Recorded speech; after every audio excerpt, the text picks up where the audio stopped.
I've got some troubling news about England's royal family. The message reached senior royal offices before most of Kensington had finished its morning briefings. Something uncovered inside the Kensington Foundation Council had triggered an emergency review involving Prince Harry, and now senior staff had broken ranks. What they disclosed was not a passing disagreement or another family argument. It concerned a concealed council intervention, Harry's involvement in it, and a decision powerful enough to force William to confront a question the palace had spent years avoiding. Before we go deeper into what this really means for the royal family, make sure to subscribe so you don't miss a single update. William did not explode when the sealed briefing arrived. He read one page twice, lowered it, and stayed still while an aide waited. In this dramatized story, the Kensington Foundation Council is a fictional charitable strategy body created to coordinate royal patronages, funding relationships, and institutional partnerships so public duties and foundation work do not collide.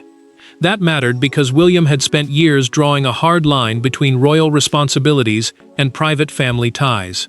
Now, according to the fictional disclosure, that line had been tested from inside. Harry's name sat at the center of the review.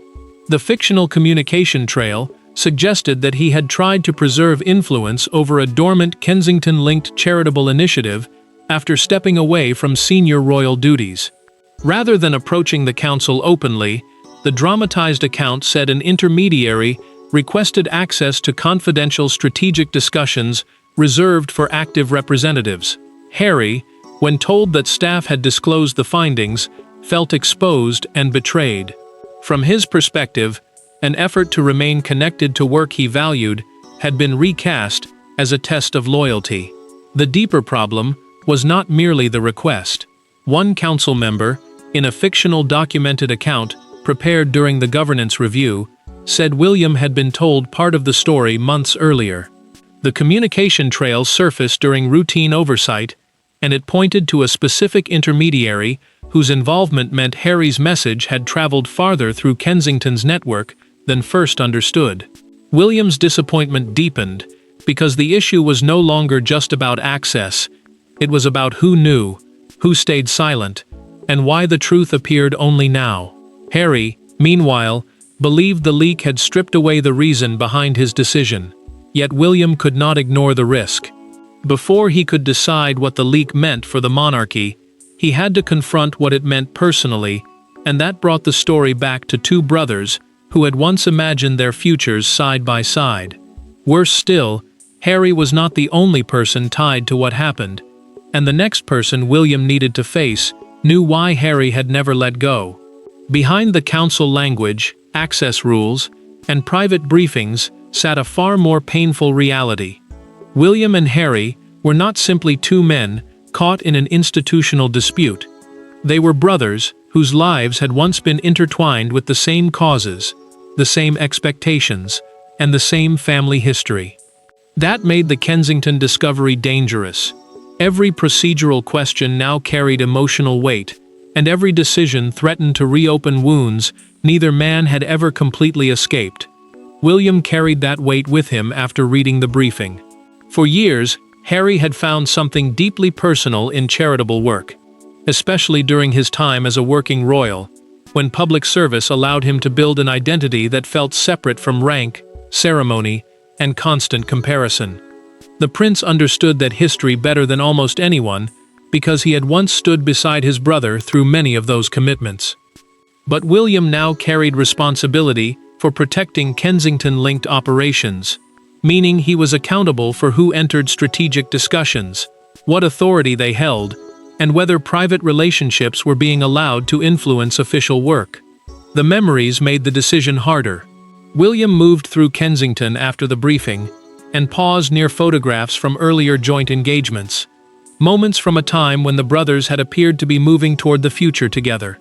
An aide approached, ready to guide him toward the council room, but the future king lifted one hand and asked for another minute without saying a word. His frustration was real. So was his sympathy. Harry could have called. He could have spoken openly. Instead, his name had returned through an intermediary, and a route that seemed designed to avoid immediate senior attention. Harry felt the humiliation just as sharply. During a fictional private conversation, later described in a documented staff account, he insisted that preserving a connection to charitable work had never been an attempt to reclaim royal status. He believed something meaningful from his old life was being reduced to a political accusation. Yet the details complicated that defense. The intermediary had apparently stressed that the request should remain informal, avoiding official correspondence that would automatically reach senior Kensington leadership. Harry saw discretion. William saw a question he could no longer ignore. If the request was harmless, why had it needed to travel quietly? Then one sentence changed the emotional temperature completely. A council aide, speaking through a fictional recorded governance interview, remembered hearing that Harry wanted to know whether there was still a door open to one particular initiative. William immediately understood why those words mattered. Harry had not invented the possibility from nothing. Somewhere, somehow, he believed that door had once been left unlocked. And when staff reconstructed the earlier encounter that gave Harry that belief, the dispute stopped looking accidental. Because one evening at Kensington had quietly blurred the boundary long before anyone admitted there was a problem. Months before the leak, there had been one conversation almost nobody considered important at the time. No announcement followed it. No cameras captured it. Yet inside the fictional chronology of the council crisis, that quiet exchange became the trigger for everything that followed. Harry heard something he interpreted as an opening. Kensington staff intended something far narrower. Between those two meanings grew a misunderstanding powerful enough to reach William's desk and eventually explode beyond palace walls. Harry had once been closely associated with youth-focused charitable work, and one dormant initiative still carried emotional weight for people who had helped build it. The council had been reviewing whether that project could return under current working structures, meaning formal authority now rested entirely with active representatives rather than former participants. That distinction mattered because the initiative was more than another program. For Harry, it represented a part of royal life tied to purpose rather than hierarchy. For Kensington, it had become an institutional responsibility governed by clear lines of authority. The turning point came at a private charitable reception months earlier. Prince Harry spoke briefly with a veteran foundation advisor who told him, "The work you helped begin has not been forgotten." The advisor intended it as recognition of the past. Harry heard possibility. Before leaving, he quietly asked whether someone could keep him informed if the initiative was revived. The advisor hesitated, then replied that someone would see what was appropriate. It was vague. It was polite. And in a family where direct conversations had become rare, those few words carried far more meaning than either man realized.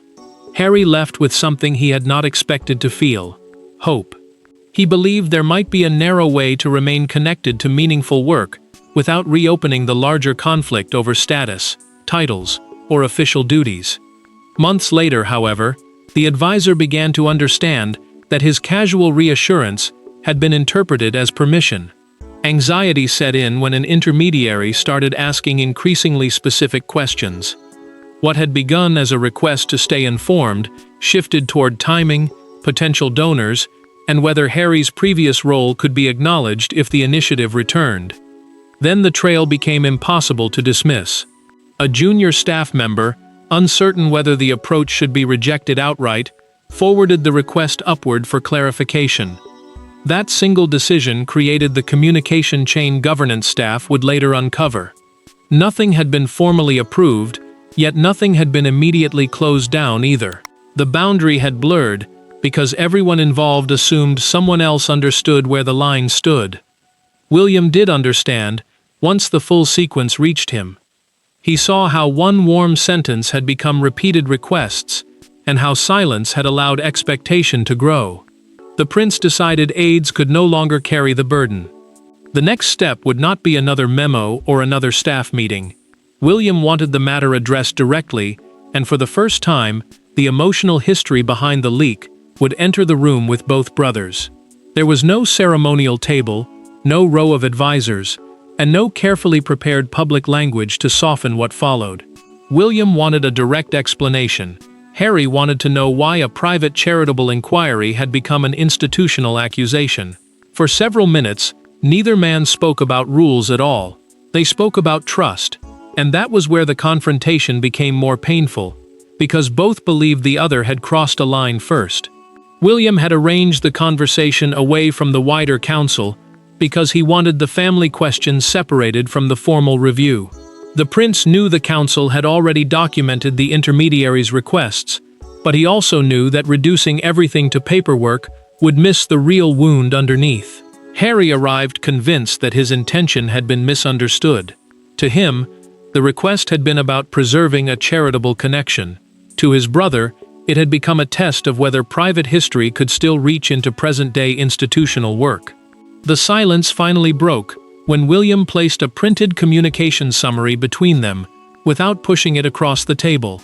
He asked one question: why had Harry used someone else instead of coming directly to him? The younger brother did not answer immediately. Then his voice tightened. Approaching William directly, he said, "No longer felt possible." Every personal conversation seemed capable of becoming an official decision, and every emotional exchange appeared to carry consequences far beyond the two of them. Harry's answer landed harder than either expected. He was not simply defending the intermediary. He was saying the relationship itself no longer felt safe enough for direct honesty. William pushed back just as firmly. Indirect access, he argued, had made everything worse because staff were left trying to decide whether Harry was speaking as a brother, as a former working royal, or as an outside figure seeking influence. That distinction mattered because working royal status means formally representing the monarchy through approved public duties and institutional responsibilities. Without that clarity, even a small request could become politically dangerous. Then Harry disclosed the detail William had not fully understood. In a fictional private account of the meeting, he explained that the veteran advisor's words at the reception had convinced him Kensington had quietly left a narrow path open. William paused. For the first time, he recognized that the possibility had not been created entirely in Harry's mind. Someone inside the system had unintentionally encouraged hope and then failed to close the door clearly. Harry pushed his chair backward but stayed. William closed the communication summary and told him the matter would now be resolved formally. The confrontation had clarified the emotion, but it had not settled the power, and behind both brothers stood governance officers prepared to draw a line neither of them would be able to erase. The most consequential decision in the entire crisis was not made during the brothers' confrontation. It came afterward, inside a quieter room, where emotion was deliberately stripped from the discussion. Senior council officers now had to decide whether Harry's actions represented harmless nostalgia, a misunderstanding born from an ambiguous conversation, or a breach of boundaries requiring permanent clarification. For William, the painful truth was unavoidable.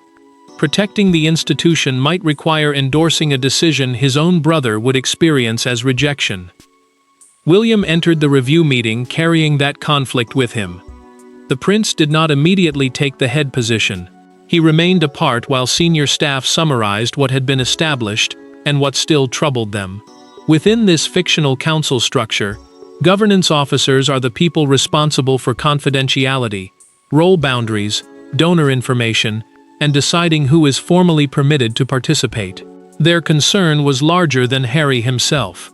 If one former principal could receive informal access because of past connections, others might expect the same treatment, leaving future staff unsure whose authority truly counted. The pressure sharpened when a senior advisor told William that compassion could not substitute for clarity. He disliked the phrase almost as soon as he heard it. It sounded cold, almost clinical, when the person affected was his own brother, yet the future king understood the warning. Harry would almost certainly interpret restrictions as another personal exclusion, another locked door, another sign that the institution had chosen distance over reconciliation. William knew that pain was real. He also knew that leaving the rules vague had already created the crisis now sitting in front of them. Then the review produced its most uncomfortable discovery. Governance staff found that one donor briefing had been verbally summarized to Harry's intermediary before anyone fully recognized the access problem. Nothing financially improper had occurred, and no money had changed direction. But that was not the point. The informal channel had already begun changing staff behavior. Someone had shared information because Harry's past connection made the request feel familiar enough to accommodate. That single act proved exactly why the boundary could no longer remain based on personal judgment. William finally accepted the pen placed before him. He endorsed a recommendation requiring all future council communication with former royal principals to pass through designated formal channels. In simple terms, nobody outside an active role could rely on personal relationships, unofficial messages, or old connections to gain access again. The decision created certainty. It also created pain. Harry learned of the ruling within hours. To the council, the signature restored order. To him, it felt like proof that the institution he once served had finally decided how far outside it he now stood, and his reaction would turn an internal review into something far more difficult to contain. Harry did not shout when the decision reached him. That was what made the moment heavier. The ruling was narrow in institutional terms, but emotionally, it landed like a final separation from a chapter of life he had never entirely stopped carrying. No title had been removed, no public role had been stripped away. Yet one carefully worded decision told him that the charitable world connected to Kensington would no longer tolerate ambiguity around his place within it. Harry read the confirmation alone. Future involvement with Kensington Foundation Council initiatives would require an explicit invitation and formal approval, meaning he could no longer rely on past associations or informal contacts to remain connected. Staff were also instructed not to share strategic material outside approved channels, and the intermediary route was terminated completely. He placed his phone face down, moved away from the message, and stayed silent for several moments before telling a confidant that the most painful part was not losing access. It was realizing that William had seen his actions as a governance problem rather than an emotional attachment. William received his own confirmation not long afterward. The prince asked whether his brother had responded, and when the answer came back that there had been nothing, he lowered his eyes and said very little. He knew why the rules had been imposed. Clear boundaries protected staff, donors, and future decision-making from uncertainty. But he also knew how the decision would sound to Harry. What Kensington viewed as administrative clarity could easily feel like personal rejection, especially between two brothers already carrying years of unresolved hurt. Then a second argument began inside the institution. Senior staff questioned whether the leak itself had grown out of frustration that palace leadership had delayed establishing these boundaries much earlier. In a fictional private account later recorded during the review, one veteran courtier admitted that several employees had quietly sympathized with Harry at first. They understood why he might remain emotionally attached to projects he had once championed. That sympathy changed, however, when the intermediary began seeking strategic details rather than simple updates.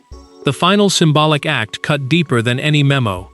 The council removed Harry from an outdated internal reference list linking former principals to legacy projects.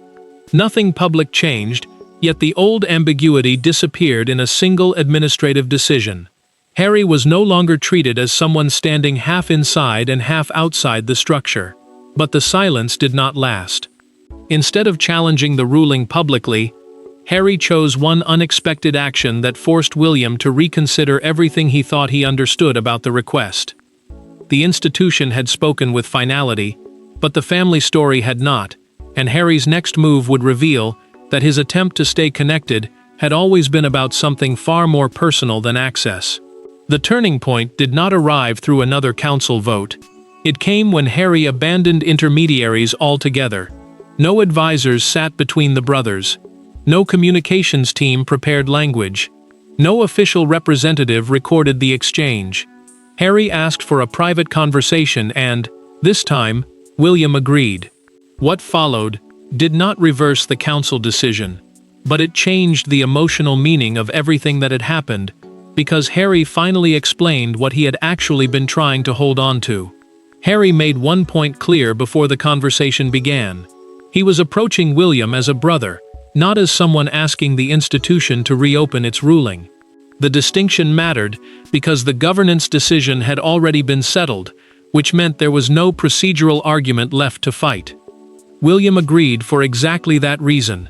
Without a council decision hanging over every sentence, the prince could finally listen without wondering whether compassion would later be interpreted as permission. Then Harry said what he had avoided saying from the beginning.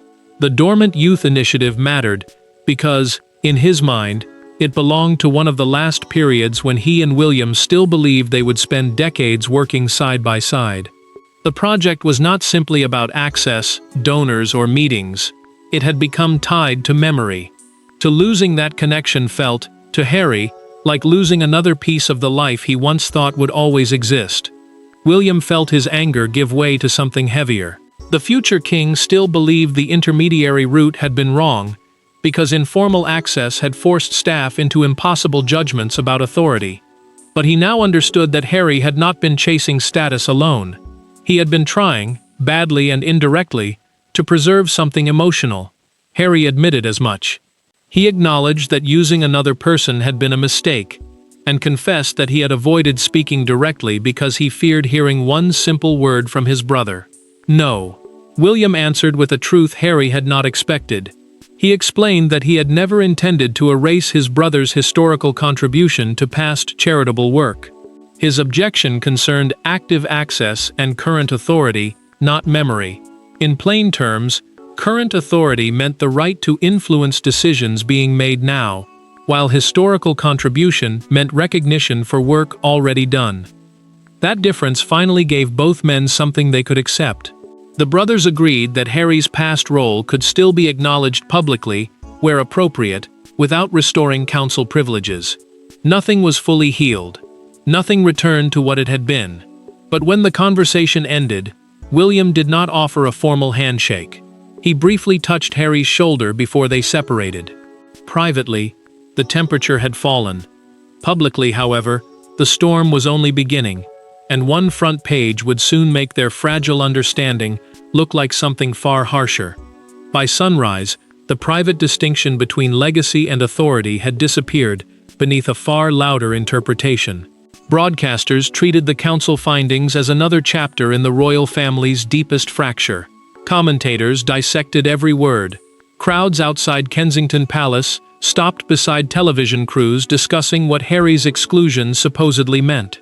Yet the image that defined the morning came from one newspaper front page, a single headline so severe that palace staff immediately understood the story had escaped their control. Harry's attempted access to council discussions dominated the coverage, while William's endorsement of stricter boundaries was framed as a decisive rejection. Palace communications officials refused to discuss the brothers' private conversation, but they confirmed that governance standards applied consistently.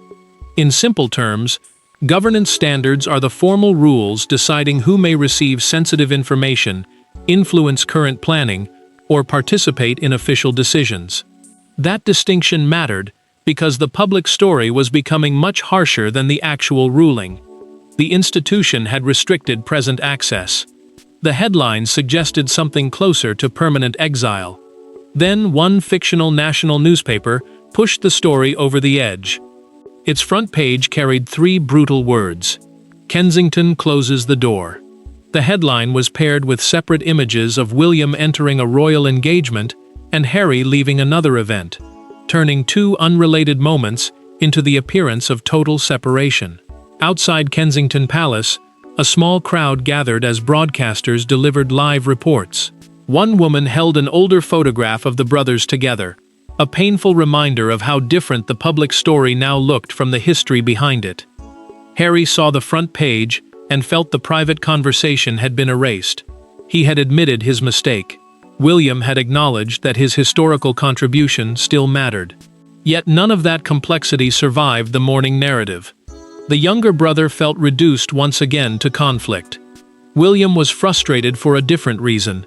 The prince believed the governance decision was necessary, but he did not want that decision rewritten as an attempt to erase Harry from the charitable work they had once shared.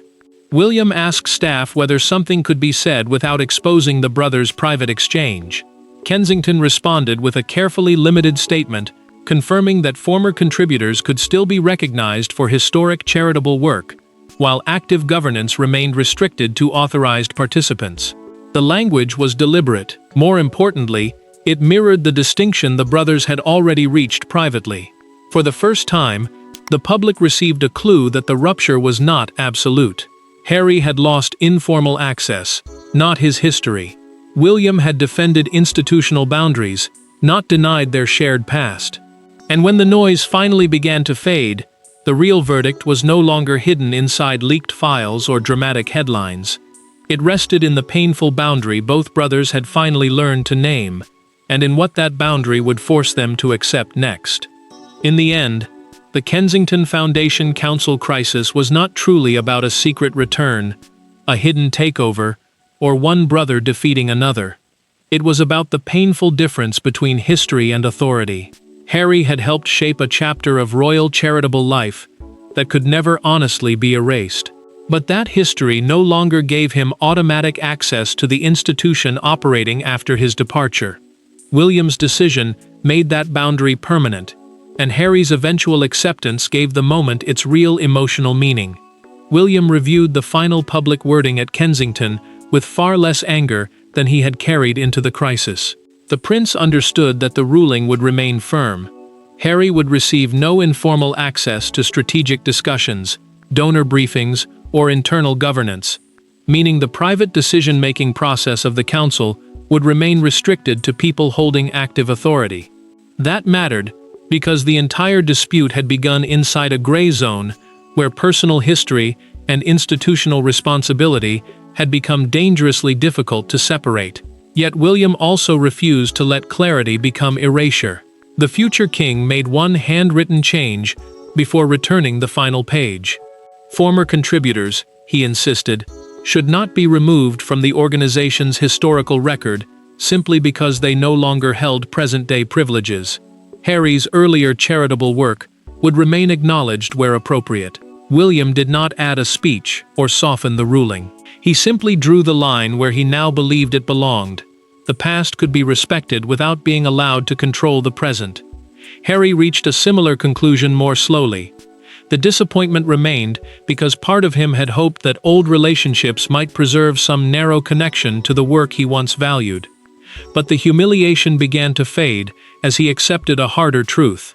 Preserving a connection to the past could not mean retaining privileges attached to a role he no longer held. He stopped using the intermediary, pursued no further unofficial access, and accepted that any future involvement would have to come through a clear invitation rather than assumption. The crisis also forced Kensington to confront its own failure. Staff had relied too long on informal understandings, personal judgment, and relationships shaped by an earlier royal structure. New procedures ended that uncertainty. Communication routes were clarified, access rules were tightened, and the gray zone that had allowed emotion, loyalty, and authority to collide was finally closed. Harry lost the possibility of quietly stepping back into Kensington's institutional life. He did not lose his place in its history. William protected the structure he now carried, without pretending the earlier chapter had never existed, and that became the real verdict. The brothers did not return to what they once were, but neither walked away completely misunderstood. For the monarchy, the lesson was painful and simple. Family memory can survive separation, but authority demands boundaries. Thanks for watching. Please don't forget to like and subscribe, and we will see you in next one.